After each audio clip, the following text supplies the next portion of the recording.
Chris Palmer here, radio host of Live with CDP Sports Talk, weeknights from 8 p.m. to 9 p.m. Eastern on radio station WQEE 99.1 FM in Noonan, Georgia. And today I'm live at the KeyBank Center for today's National Lacrosse League semifinal game number 2 between the Toronto Rock and the Buffalo Bandits. And I have a special guest with me in pregame, and his name is Pat Gregoire. He's an analyst for the TSN's Game of the Week and also the color analyst for the Halifax Thunderbirds. Pat, thoughts on the game Friday night at Center in Hamilton? Chris, I think it was a big surprise, the results and the way it happened. I think a lot of people expected, including myself, that Buffalo would come out with a win in Game 1 because of the history. You think it's now 7 straight playoff games that the Buffalo Bandits have knocked off the Toronto Rock. I just don't think anyone really knew it would be domination from start to finish. And it wasn't just Josh Byrne and Dane Smith who took over the game. They were fine. Byrne finished with 5 points. Smith had 4. But it was a total team effort. You look at the transition game, I think they had 6 goals in transition. Ian McKay had 3 points.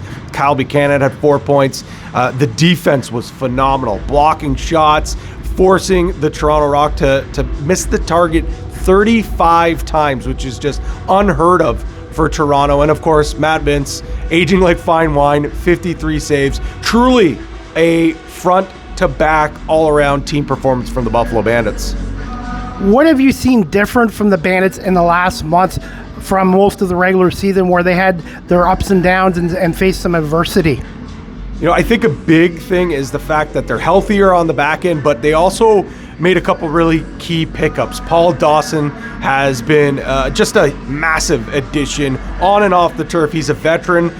He's been here. He's won championships. He's actually played with Matt Vince in Rochester before, so they got some chemistry there. But also, he is a veteran off the floor, a great locker room presence.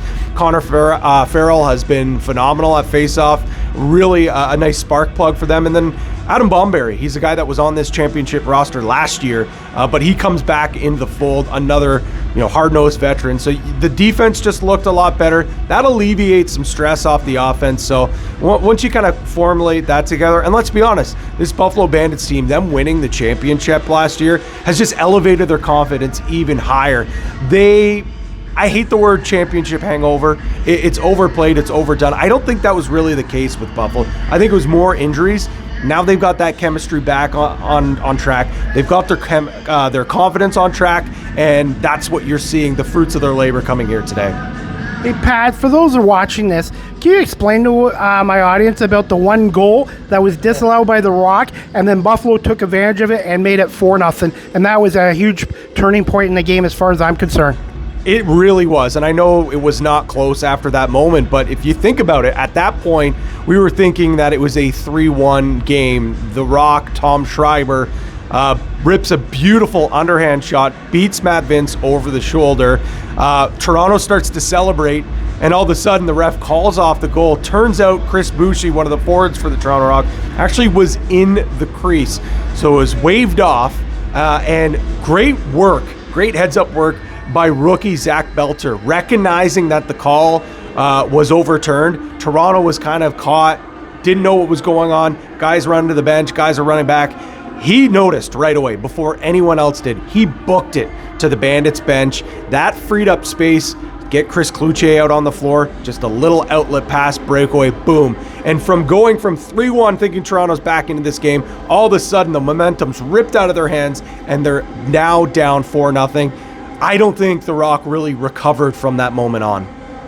Thoughts on the Toronto Rock's mental state going into this game 2 today in Buffalo, and what are some keys for the Toronto Rock if they want to try to get a win out of the Bandits here at the KeyBank Center this afternoon at 5:30? Talking to the players and Matt Sawyer, they had an all-business approach at the arena at their morning shoot-around. Of course, you got to think, though, there has to be some sort of mental hurdle here. They've struggled in this building, whether it's the regular season or if it's the postseason. I already mentioned it, Chris. 7 straight playoff losses against this Bandits team.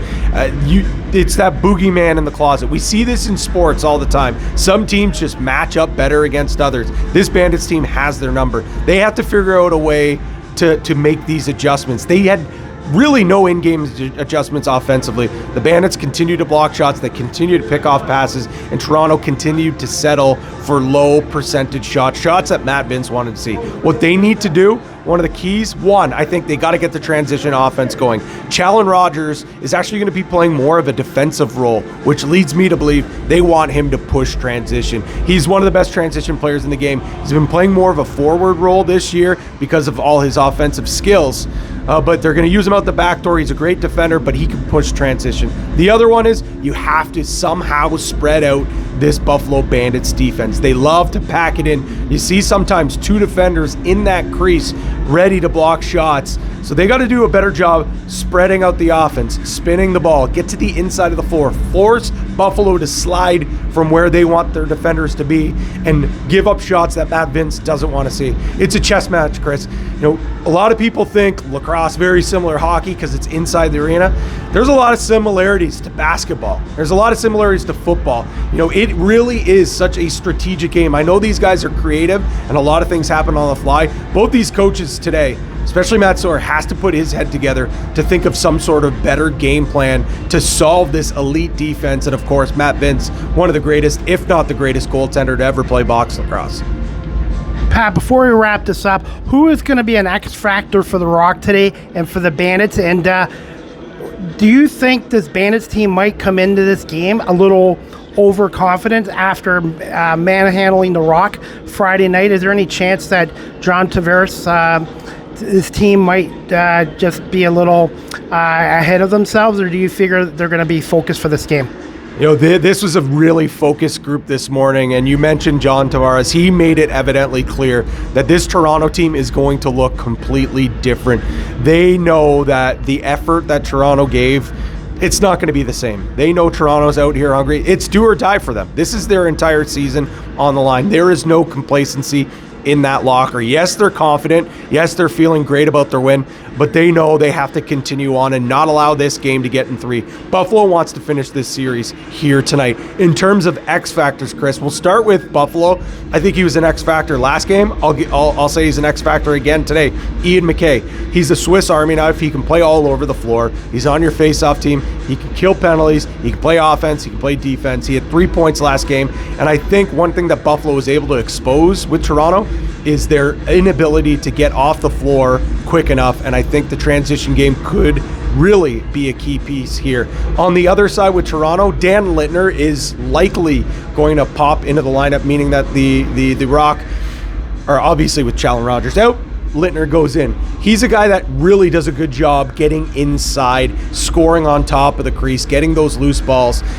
Toronto has a bunch of elite shooters, and I think last game they settled for too many outside shots. They got to get to the dirty areas, and Dan Littner, although he doesn't put up as many points as maybe Tom Schreiber or Mark Matthews or even Dan Craig, Corey Small, he comes up with those big goals and he scores in the little dirty areas that you have to win in these big playoff matches.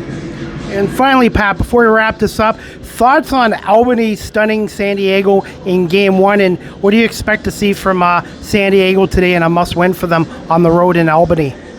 Well, this Albany story has just been one of the best stories in the entire NLL. The youngest team in all of the National Lacrosse League just continues to blow people away. They had a little bit of a sputter into the postseason, but they go out, they beat Halifax quite handily as well. The one concern that a lot of people had, the offense started to go a little bit dry with Alex Simmons and Ty Kurtz, that really young offense.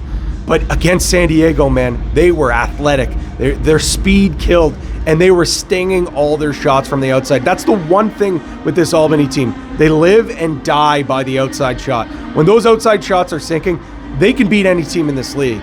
That is the big thing here. And it looks like this is a team that is feeling confident again. They don't care who scores. That's such a big thing. They're such a coachable team. Glenn Clark has this team believing that they're not just a good young team, they're one of the best teams in the NLL. San Diego has their hands full here today. I think they have to match the intensity on offense. They're far, far too good offensively with guys like Austin Stotts, Curtis Dixon, Dane Doby, Westberg, some of the best players the NLL has ever seen. They have to step up. They have to match that intensity. And Chris Riglieri, really nice young goalie in this league, I thought was another really good story. He's got to step up and try to match save for save against Doug Jamieson, Albany's goaltender. All right, Pat, and finally, what time is today's broadcast on with John and Brianna? So we start at 5:30 p.m. Eastern. We're on TSN. Don't know the TSN channel, just check your guides. Also, you can watch at TSN Plus. And of course, if you're here in the States, we'll also be on ESPNU right following after the San Diego-Albany game as well. A doubleheader in the U.S., which is pretty awesome on ESPNU. And Pat, where can people follow you on social media? And I want to say thank you so much for doing this pregame interview with me. Chris, no problem. You can find me on Twitter or X at P. Gregoire, and then on Instagram at P. Gregoire22. All right, Pat, I hope you and John and Brianna have a great game. And thank you so much for doing this, Pat. Pat Gregoire from TSN's Game of the Week.